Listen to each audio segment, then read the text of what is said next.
የጽምዶ ኃይሎች ጉዳይ መዘዝ እያመጣ ነው። የፋኖ ኃይሎች በጽምዶ ጉዳይ እርስ በርስ የቃላት ንትርክ ውስጥ ገብቷል። በተመሳሳይ ህወሓትም ከአቶ አንዳርጋቸው ጽጌ ጋር የቃላት ጦርነት ውስጥ ገብቷል። ጽምዶን በተመለከተ አቶ አንዳርጋቸው ጽጌ ከሰሞኑ በሰጡት አንድ ቃለ መጠይቃቸው ላይ ኤርትራ ህወሓትንና ፋኖን ለማግባባት ጥረት አድርጋለች፣ በዚህም ህወሓት የወልቃይትን ጥያቄ ላለማንሳት ወስኗል የሚል አደገኛ ጉዳይን ተናግረዋል። ይህን ተከትሎ የህወሓት ምክትል ሊቀመንበሩ አቶ አማኑኤል አሰፋ አቶ አንዳርጋቸው ጽጌን የበግ ለምድ የለበሰ ተኩላ ሴረኛ በማለት ዘልፏል። በተመሳሳይ ከወራቶች በኋላ ለመጀመሪያ ጊዜ በጀርመን ድምጽ በኩል ብቅ ያለው የፋኖ መስራች መካከል አንዱ የሆነው አቶ እስክንድር ነጋ ጽምዶ ጸረ አማራ ነው፣ ጽምዶ ጸረ ኢትዮጵያ ነው ሲል አደገኛ ጉዳይን አንስቷል።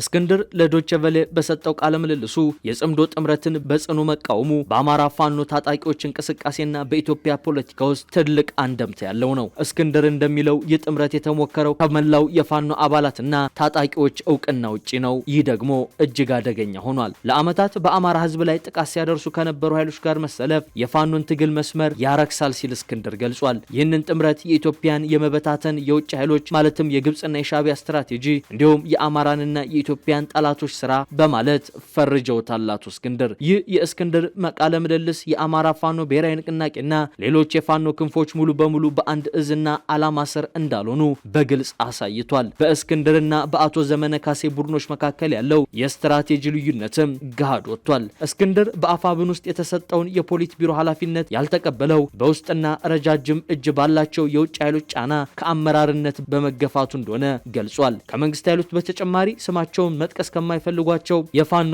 አንጃዎች በኩልም የግድያ ሙከራ እንደተደረገበት ገልጾ በትጥቅ ትግሉ ውስጥ ያለው መጠላለፍ ምን ያህል አደገኛ ደረጃ ላይ እንደደረሰ እስክንድር አጋልጧል። የጽምዶ ጥምረትን የሚቃወመው እስክንድር የፋኖ ትግል ከታሪካዊ ጠላቶች ጋር በማበር መስመሩን እንዳይስትና የአባላቱን አመኔታ እንዳያጣ አስጠንቅቋል። ይህ እርምጃውን በፋኖ ውስጥ ያለውን መከፋፈልና እርሱ የገጠመውን የፖለቲካ መገፋፋት የሚያሳይ ቢሆንም ወደ ብልጽግና ፓርቲ ለመሄድ ዳርዳር እያለ ነው የሚሉ ክሶች ግን እየቀረቡበት ነው። የተወደዳችሁ የአንድ አፍታ ሚዲያ ቤተሰቦች በጽምዶ ኃይሎች መካከል እርስ በርስ አለመግባባቱ እየተካረረ መጥቷል። ህወሓትን በሚያወጣቸው መግለጫዎች ላይ እኔ ጥቅሜን አሳልፌ አልሰጥም እያለ ነው። የፋኖ ኃይሎችም እርስ በርስ በቃላት እየተጠዛጠዙ ነው። ይህ የጽምዶ ኃይሎች የእርስ በርስ መካሰስ ወዴት ያመራል? በእርግጥስ ጥምረታቸውን በቅርቡ በይፋ ሊያውጁ ይችላሉ ወይ? የሚሉትን ጉዳዮችን በስፋት እንዳስሳለን። ቪዲዮውን ላይክ አድርጋችሁ በመጀመር አብራችሁን ቆዩ።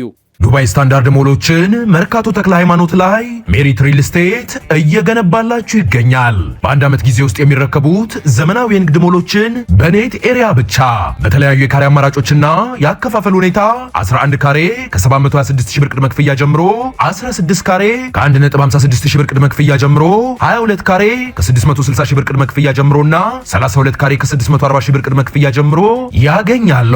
100% ለሚከፍሉ ደንበኞቻችን እስከ 20% የሚደርስ ልዩ ቅናሽም አዘጋጅተናል። ከዚህ በተጨማሪ ፒያሳ ላይ ባለ 1 እና ባለ 2 መኝታ አፓርትመንቶችን በ10% ቅድመ ክፍያ በመሸጥ ላይ እንገኛለን። ለበለጠ መረጃ ከታች ባለው ስልክ ይደውለው።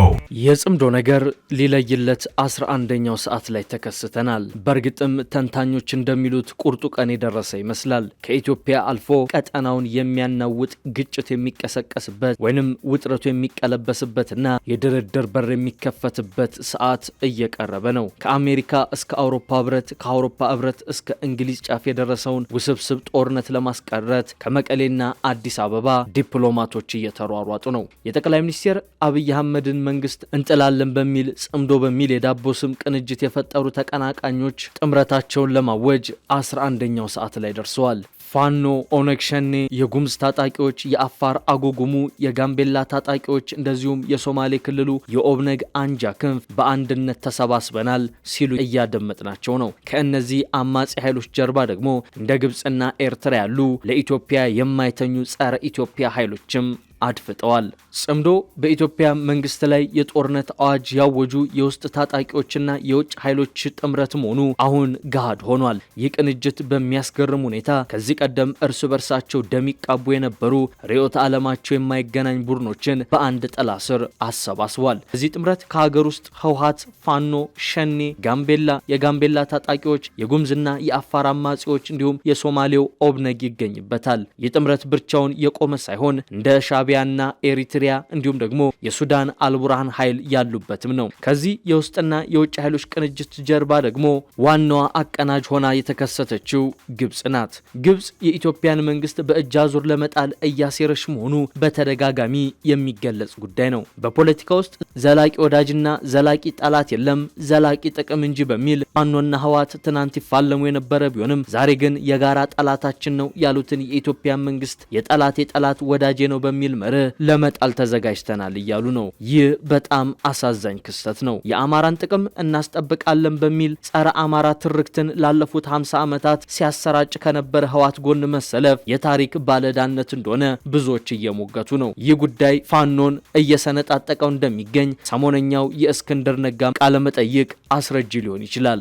ይህ የጽምዶ ጥምረት ዓላማው ግልጽ ይመስላል። የጋራ ኃይልን በመጠቀም የኢትዮጵያን መንግስት ማስጨነቅ፣ አልፎ ተርፎም ከስልጣን ማውረድ። የኢትዮጵያ መንግስትም በተደጋጋሚ እንደሚናገረው ለዚህ ጉዳይና ለሌሎች ሀገራዊና የብሔራዊ ጥቅም ለማስጠበቅ ዝግጁ መሆኑን ተጨማሪ ኃይል ማዘጋጀቱንም በይፋ እየገለጸ ነው። አብይ ለመጨረሻ ጊዜ በፓርላማ በነበራቸው ቆይታም ከውስጥና ከውጭ ያሉ ኃይሎች እያሴሩና እየተባበሩ ነው፣ ነገር ግን በፍጹም ሊያሸንፉን አይችሉም የሚል ጠንከር ያለ መልእክት ማስተላለፋቸው የሚታወስ ነው። በመከላከያ ጀነራሎች በኩል ደግሞ ከጠቅላይ ሚኒስትሩ ጠንከር ያሉ የጦርነት ስጋት መልእክቶችን እያስተላለፉ ነው። የመከላከያ ሰራዊት ከፍተኛ ጀነራሎች በአደባባይ በመውጣት ግብጽና ሻቢያን ጭምር በስም በመጥቀስ ማስጠንቀቂያ መስጠታቸው ይታወሳል። ፊልድ ማርሻል ብርሃኑ ጁላ በቅርቡ የውስጥ ባንዳዎችና የውስጥ ታሪካዊ ጠላቶቻችን ሀገር ለማፍረስ ጽምዶ በሚል ስም ተደራጅተው እኛን ለመውጋት እየተዘጋጁ ነው፣ የኢትዮጵያ አገር መከላከያ ሰራዊት ግን ማንኛውንም ጥቃት ለመመከት በተጠንቀቅ ላይ ነው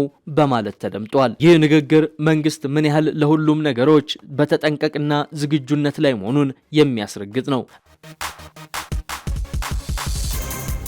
እዚህ ጋር መነሳት ያለበት ቁልፉ ጉዳይ በወታደራዊ ዝግጅት የታጀበው ውጥረት ወደ ጦርነት ይሸጋገራል ወይንስ በድርድር ይረግባል የሚለው ጉዳይ ነው። በቀጠናው ላይ የተደቀነው ከፍተኛ የጦርነት ስጋት የዓለም አቀፉ ማህበረሰብ በተለይም የምዕራባውያንን አገራት ክፉኛ ትኩረት የሳበ ሆኗል። ዋሽንግተን የአፍሪካ ቀንድ ወደ ጦርነት ከገባ የጂኦፖለቲካ ጥቅሟ አደጋ ላይ እንደሚወድቅ ጠንቅቃ ታውቃለች። በተለይም አሁን የተፈጠረው ውጥረት ከወትሮ የተለየ ውስብስብ መሆኑ ከሆርሙዝ ቀጥሎ የዓለም ትኩረት ያረፈበት ቀይ ባህርን የጦር ሜዳ እንዳያ ረገው ትሰጋለች። ለዚህም ነው ከሳምንታት በፊት በኢትዮጵያ የአሜሪካ አምባሳደር የሆኑት አርቪን ማሲንጋ በሚስጥር ከደብረጽዮን ጋር በተወያዩበት ወቅት አርፋችሁ ተቀመጡ፣ ከሌሎች ኃይሎች ጋር የጀመራችሁትን ጥምረትም በአስቸኳይ አቆሙ በማለት እያስጠነቀቁት። ውጥረቱን ለማርገብም አሜሪካ ፈጣንና ጠንካራ እርምጃዎችን ባለፉት ወራት ጀምራለች። ለአብነትም በቅርቡ በህወሓት መሪዎች ላይ የቪዛና የጉዞ ማዕቀብ ከመጣል አንስቶ ጥብቅ ማስጠንቀቂያዎችን አስተላልፋለች። ጽምዶ የተባለው ጥምረት በኢትዮጵያ ፌዴራላዊ መንግስት ላይ ወታደራዊና ፖለቲካዊ ጫና ለመፍጠር በውስጥ የታጠቁ ኃይሎችና በውጭ ሀገራት መካከል ተመስርቷል የሚባል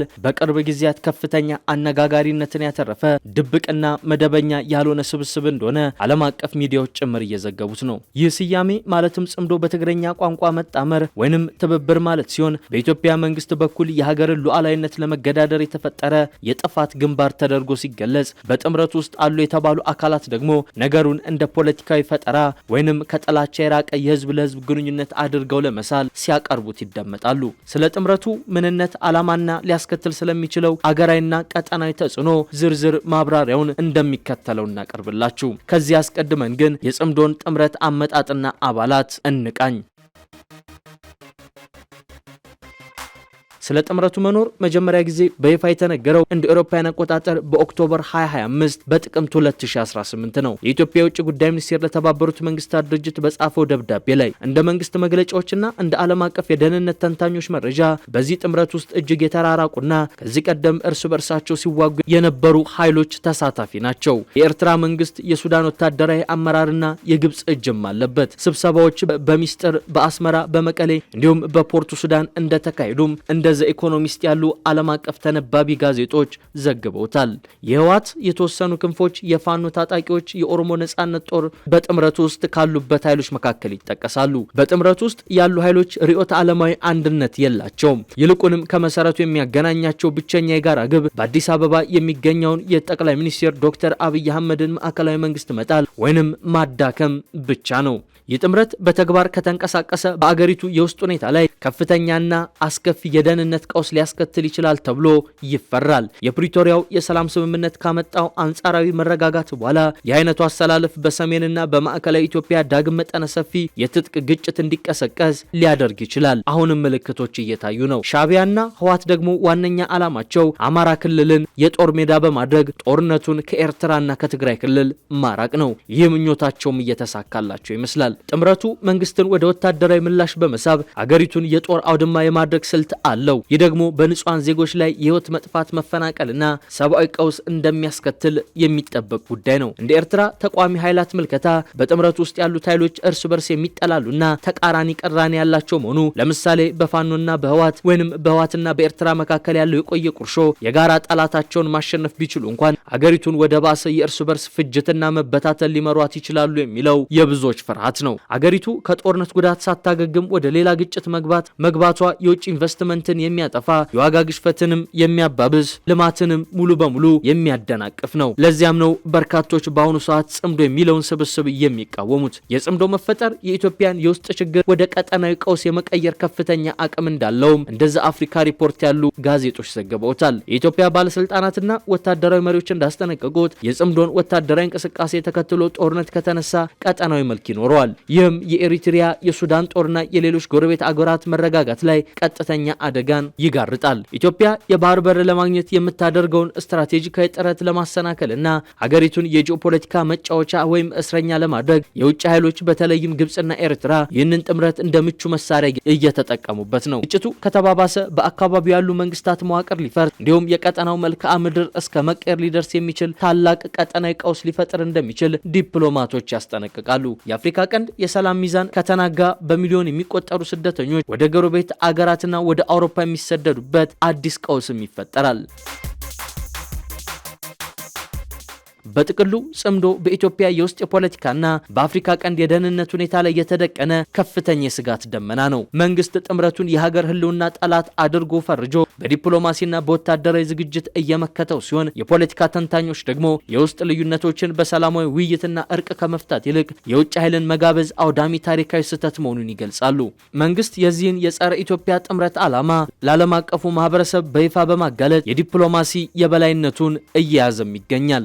የኢትዮጵያ መከላከያ ሰራዊት በአዲስ አበባ ለሚገኙ የውጭ ሀገራት አምባሳደሮችና የጦር አታሺዎች ልዩ ማብራሪያን ከወራቶች በፊት ሰጥቷል። በዚህም ጥምረቱ በሀገር ሉዓላዊነት ላይ የሚቃጣ ከሆነ መንግስት ከባድና የማያዳግም እርምጃ እንደሚወስድ አስቀድሞ አስጠንቅቋል። ለዲፕሎማቶችም አሳውቋል። ጠቅላይ ሚኒስትር አብይ አህመድ የሱዳን ሉዓላዊ ምክር ቤት ምክትል ሊቀመንበር ማሊክ አጋርን ጨምሮ ከጎረቤት አገራት መሪዎች ጋር በተገናኙበት ወቅት የታጠቁ ቡድኖች በግዛታቸው ላይ እንዲንቀሳቀሱ መፍቀዳቸውን እንዲያቆሙ ቀጥተኛ ማሳሰቢያ መስጠታቸውን አፍሪካን ኢንተለጀንስ ከወራት በፊት ዘግቧል። በተመሳሳይ የውጭ ጉዳይ ሚኒስቴር የውጭ ኃይሎች የውስጥ አማጽያንን በመደገፍ ኢትዮጵያን ለማፍረስ እያደረጉት ያለውን ድብቅ ጥረት የሚያጋልጥ ይፋዊ ደብዳቤ ለተባበሩት መንግስታት ድርጅት ከአንዴም ሁለቴ ልኳል። ይህ መንግስት በዲፕሎማሲው መስክ ጽምዶን ለመመከት የሄደበት ርቀት ነው። በተመሳሳይ መንግስት በጥምረት ውስጥ አሉ የተባሉ ኃይሎችን ወታደራዊ እንቅስቃሴ ለመክታትና ለማዳከም ወታደራዊ እርምጃዎችን ወስዷል። ለአብነትም በትግራይ ክልል ውስጥ የፕሪቶሪያን ስምምነት በመጣስ ዳግም ምልመላና ዝግጅት እያደረጉ ባሉና የጽምዶ አካል ናቸው ተብሎ በተጠረጠሩ የታጠቁ ኃይሎች ይዞታዎች ላይ የፌዴራል መንግስት በተደጋጋሚ የድሮን ጥቃቶችን እየፈጸመ ነው ፈጽሟል። በተጨማሪም ከኤርትራና ከሱዳን ድንበሮች አቅራቢያ የሚታዩትን የኃይል እንቅስቃሴዎች ለመቆጣጠር የመከላከያ ሰራዊቱ ከባድ መሳሪያዎችንና ተጨማሪ እውቅና ያላቸውን የጦር ክፍሎች በስትራቴጂካዊ ቦታዎች ላይ አሰማርቷል። እንዲሁም ኤርትራ የትግራይንና የአማራን የታጠቁ ኃይሎች እንደ ተላላኪ ወይንም ፕሮክሲ በመጠቀም ጦርነቱን ወደ መካከለኛው ኢትዮጵያ ለመግፋት የምታደርገውን ስትራቴጂ ለመስመር የየብስና የአየር መከላከያ ዝግጁነቱ ከፍ እንዲል አድርጓል። በእንዲህ መልኩ መንግስት በዲፕሎማሲውና በወታደራዊ ረገድ ጽምዶን ለመመከት እየሰራ ይገኛል።